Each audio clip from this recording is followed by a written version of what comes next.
My name is Dr. Claire Bennett. I'm 31 years old. 6 years ago, my sister told my parents I dropped out of medical school. It was a lie, a meticulously crafted, cold-blooded lie, and it cost me my entire family.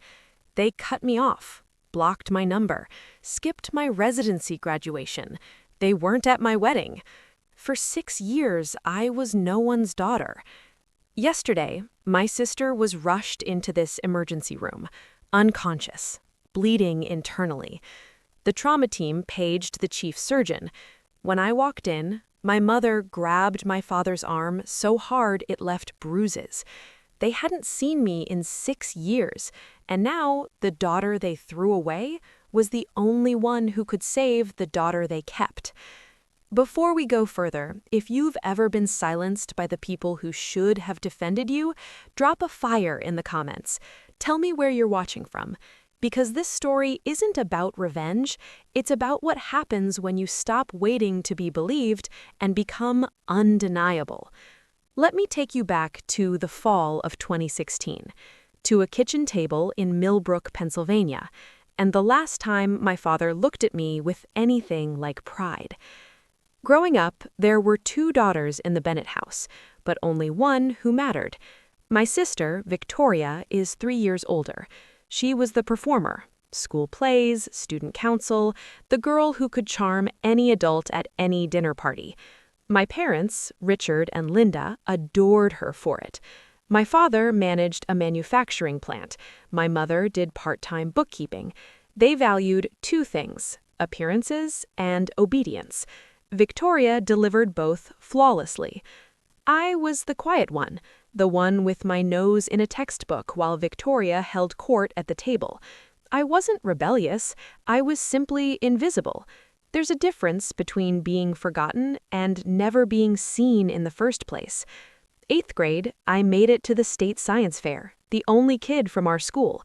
Same weekend, Victoria had a community theater performance. Want guess where my parents went? When I came home with a second-place ribbon, my father glanced at it and said, "That's nice, Claire." He didn't ask what my project was about. He never did. I told myself it didn't hurt. I poured everything into my grades, my applications. I figured if I couldn't be the daughter they noticed, I'd be the daughter they couldn't ignore. And for one brief moment, I was. The day I got accepted into Millbrook Medical School, full scholarship, early admission, something shifted. My father read the letter at the kitchen table, looked at me and said, "Maybe you'll make something of yourself after all, Claire." It wasn't a compliment, not really, but it was the closest thing I'd ever gotten from him. I held onto it like oxygen. My mother called her sister that night. "Claire got into medical school. Can you believe it?" Pride in her voice, directed at me. At dinner, I glanced across the table at Victoria. She was smiling, but it was the kind of smile that stops at the mouth. Her eyes were doing something else entirely, calculating. I thought she was tired. I didn't know I was feeding ammunition. Medical school was everything I'd hoped for. I found my people, students who stayed up until 3 a.m. memorizing anatomy, who understood why I'd rather be in the library than at a party. My closest friend was a woman named Sophie Chen. She'd grown up in foster care, no family to speak of, and she was the reason I survived first year. When I called home during a brutal exam week, and my mother said, "Can't talk, Claire, Victoria is having a rough day at work," it was Sophie who sat on our apartment floor and said, "Their loss. Now get up, we have cadavers to memorize." Sophie was diagnosed with stage 4 pancreatic cancer in August of my 3rd year. No family, no support system, just me. I went to the dean the next morning. He approved a formal leave of absence, 1 semester, caregiver status. Paperwork filed, my spot held. I would return in January. It was all documented, all legitimate. I moved into the spare bedroom at Sophie's apartment, drove her to chemo, held her hand in the oncology ward at 3 a.m. when the pain got so bad she couldn't breathe. I called Victoria to tell her, I don't know why. Maybe I still believed she was the sister she'd been pretending to be. Victoria's voice was syrup. "Oh my God, Claire, I'm so sorry. Take all the time you need. I won't say a word to Mom and Dad. I know they'd just worry." 3 days later, she called our parents. I don't know the exact words she used, but the damage was instant. The call came at 11 p.m. I was sitting in a plastic chair next to Sophie's hospital bed. My phone lit up. My father's voice was flat, arctic. "Your sister told us everything. The dropping out, the boyfriend, all of it." "Dad, that's not—" "Victoria showed us the messages. She showed us proof." I pressed my hand against the wall. "Dad, I'm sitting in a hospital right now. I'm taking care of my friend. I filed a leave of absence. I can show you the paperwork. I can give you the dean's number." "Victoria said you'd have a story ready." A pause. "Don't call this house until you're ready to tell the truth. You've embarrassed this family enough." The line went dead. I sat on that hospital floor for 20 minutes. Sophie's IV beeped. My phone screen showed the call duration, 4 minutes and 12 seconds. That's how long my parents took to erase me. Over the next 5 days, I called them 14 times. The first 3 went to voicemail. By the 4th, my father's number was blocked. My mother blocked me 2 days later. I sent 2 emails with the leave of absence paperwork attached, including the dean's direct number. Neither got a response. I wrote a handwritten letter, mailed it priority. It came back 5 days later, unopened. I recognized my mother's handwriting on the envelope. Return to sender. I called my Aunt Helen.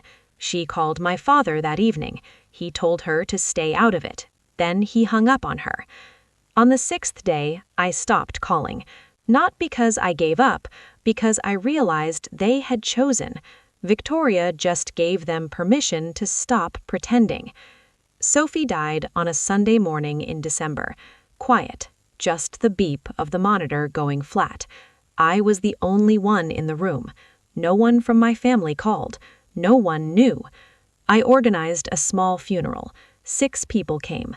I stood at the front of a chapel that could hold 60 and read a eulogy to rows of empty pews. That night, I sat alone in Sophie's apartment. Her coffee mug was still on the counter. Her jacket still hung by the door. I opened my laptop and stared at the application to re-enroll. Then I found it, a yellow sticky note tucked inside her copy of Gray's Anatomy. Her handwriting, shaky but deliberate. "Finish what you started, Claire.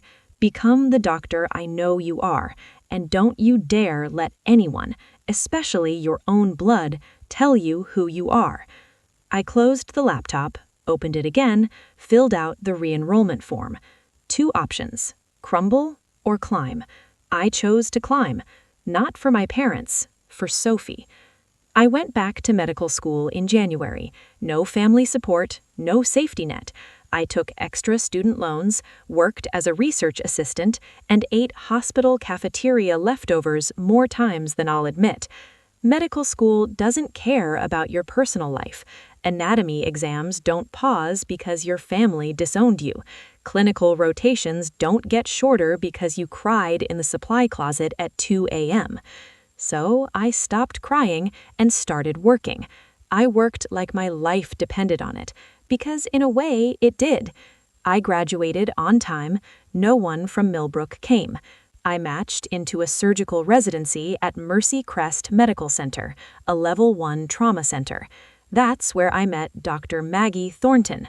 Maggie, 58 years old, chief of surgery, built like a steel cable wrapped in a lab coat. She became the mentor I desperately needed and the mother figure I'd lost. 3rd year of residency, I met Daniel, a civil rights attorney doing pro bono work at a community clinic near the hospital. Calm eyes, dry humor. The first person I told the full story to who didn't flinch. He just listened. Then he said, "You deserve better." We got married on a Saturday afternoon in Maggie's backyard. 30 guests. Aunt Helen walked me down the aisle. I'd sent an invitation to Millbrook. It came back unopened. After the ceremony, Maggie handed me a sealed envelope. "A nomination," she said. "Don't open it yet. You're not ready." I tucked it in my desk drawer. 6 years passed. I became chief of trauma surgery at Mercy Crest Medical Center. I had a house with a porch that got good morning light, a husband who made me laugh every day, and a golden retriever named Hippocrates, Hippo for short. I had built a life, brick by brick, with my own hands. But there's a specific kind of ache that never fully fades. It lives in the hollow space between your ribs, right where a family is supposed to be. I didn't wake up crying anymore. I didn't check my phone hoping for a Millbrook area code, but every Thanksgiving there was a moment, just a flash, where I set the table and felt the absence like a phantom limb. Aunt Helen called every Sunday. I never asked about them, but I always listened. "Your father retired last year. Victoria's been having some health problems. Nothing serious," they say. The irony was not lost on me. Last week, Helen called with something different in her voice. "Claire, there's something you need to know about Victoria. Something concerning." Before she could finish, my pager went off. Trauma activation. Level 1 trauma. MVC, single female, 35, blunt abdominal trauma, hemodynamically unstable. ETA, 8 minutes. I was dressed in 4 minutes, driving in 6. I ran through the case in my head the way I always do. Likely splenic rupture, possible liver laceration. I'd done this surgery 100 times. I badged in through the ambulance bay, walked straight to the trauma bay. My team was already assembling. I picked up the intake iPad from the charge nurse's station and swiped to the incoming patient chart. Patient, Victoria Bennett. Emergency contact, Richard Bennett, father. I stopped walking. The hallway noise, the beeping, the intercom, the squeak of shoes, all pulled back like a tide. For 2 seconds, maybe 3, I wasn't a surgeon. I was a 24-year-old sitting on a hospital floor in Portland, phone still warm in my hand, listening to a dial tone. "Dr. Bennett?" My charge nurse appeared at my shoulder. "You okay?" I blinked, set the iPad down. "I'm fine. Prep Bay 2. Page Dr. Patel. I want him on standby." The ambulance doors cracked open. The stretcher came fast. Victoria was strapped down, unconscious, oxygen mask fogging with shallow breaths, blood on her shirt. Behind the paramedics, running, came my parents. My mother looked like she'd aged a decade. She was in a rowboat, slippers on the wrong feet. My father was in jeans and a flannel, thrown on in a panic. His face was the color of old paper. "That's my daughter," he shouted past the triage nurse. "I need to talk to the doctor in charge." The nurse put both hands up. "Sir, family needs to wait in the surgical waiting area. The trauma team is already here. The chief is handling this personally. Get me the chief now." The nurse glanced through the glass partition toward the trauma bay. She looked at me, gowned, gloved, my badge hanging from my scrub top. She read the name. Her eyes went wide for a fraction of a second. I gave a small shake of my head. Not now. My parents were led down the hall. My mother was whispering prayers, hands clasped so tightly her knuckles were white. My father kept turning back, looking through every window he passed. "She's all we have," he said to no one in particular. "Please, she's all we have." I heard it through the partition glass. Every word. "She's all we have." As if I had never existed. I stepped into the scrub room alone. I turned on the faucet, let the water run hot over my hands. Scrub cap on, badge visible. The face of a woman who had been surgically removed from her own family tree, now asked to surgically save the woman who held the saw. Part of me wanted to walk out, call Patel, let someone else carry this. But there was a woman on that table with a ruptured spleen and what looked like a grade 3 liver laceration. She was losing blood faster than we could replace it. She was going to die in the next 30 to 40 minutes if the best surgeon in this building didn't operate. And the best surgeon in this building was me. I paged Patel directly. I have a conflict of interest. The patient is a family member. I'm disclosing it now and documenting in the chart. At any point my judgment is compromised, you take the lead. No questions asked. Patel's voice was steady. Understood, Chief. I pulled on fresh gloves, pushed through the OR doors, and looked down at the table. My sister's face. She looked smaller than I remembered. For 3 seconds, she wasn't the woman who destroyed my life. She was a body on my table, and that was exactly how I needed her to be. Let's go. Scalpel. 3 hours and 40 minutes. That's how long it took to rebuild what the steering column had torn apart. Ruptured spleen, ye took it out. Grade 3 liver laceration, repaired with precision sutures. Internal bleeding from mesenteric vessels, clamped, cauterized, controlled. I didn't speak unless I needed to. My hands moved the way they've been trained to move, steady, deliberate, fast when speed mattered more, slow when precision mattered more. The residents watched. I didn't falter. I couldn't afford to. At 6:48 a.m., I placed the final closing stitch. Victoria's vitals were stable. She was alive. Dr. Patel, who'd been standing silently in the corner, pulled his mask down. That was flawless. You want me to talk to the family? I peeled off my gloves, dropped them in the bin. No, this one's mine.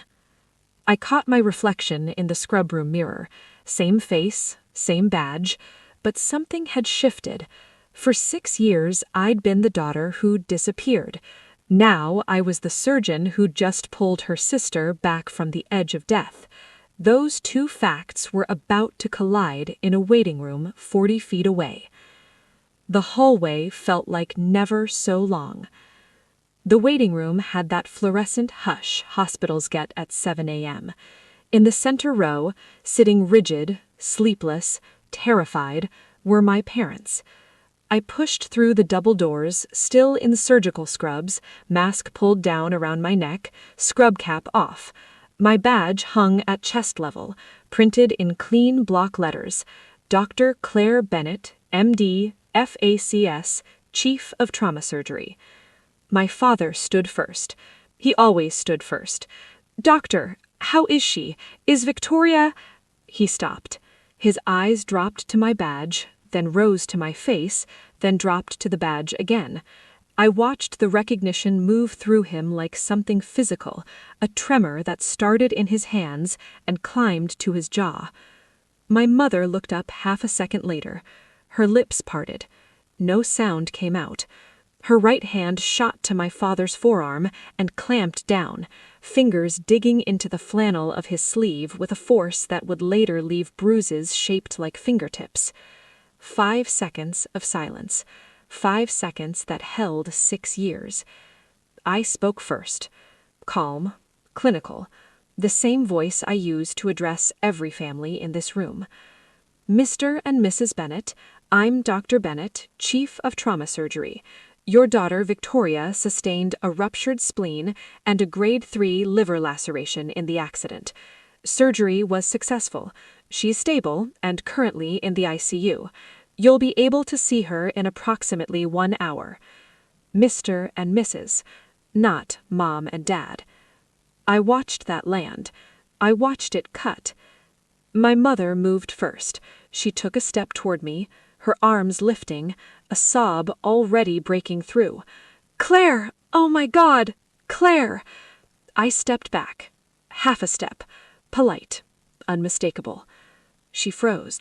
Her hands hung in the air between us, then slowly dropped to her sides. My father's voice came out like gravel dragged over concrete. You're a doctor. I am. You're the chief. I am.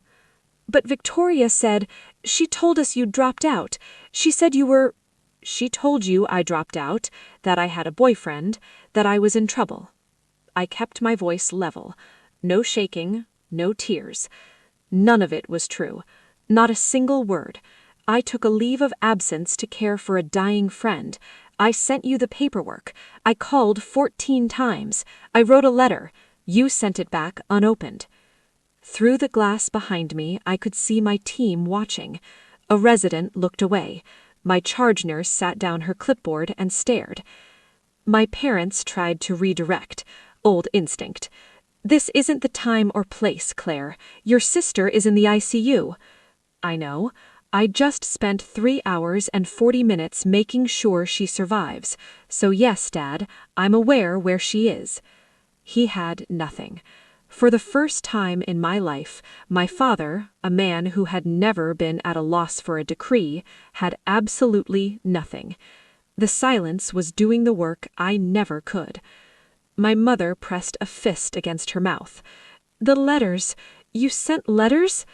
2 emails with my leave of absence paperwork attached.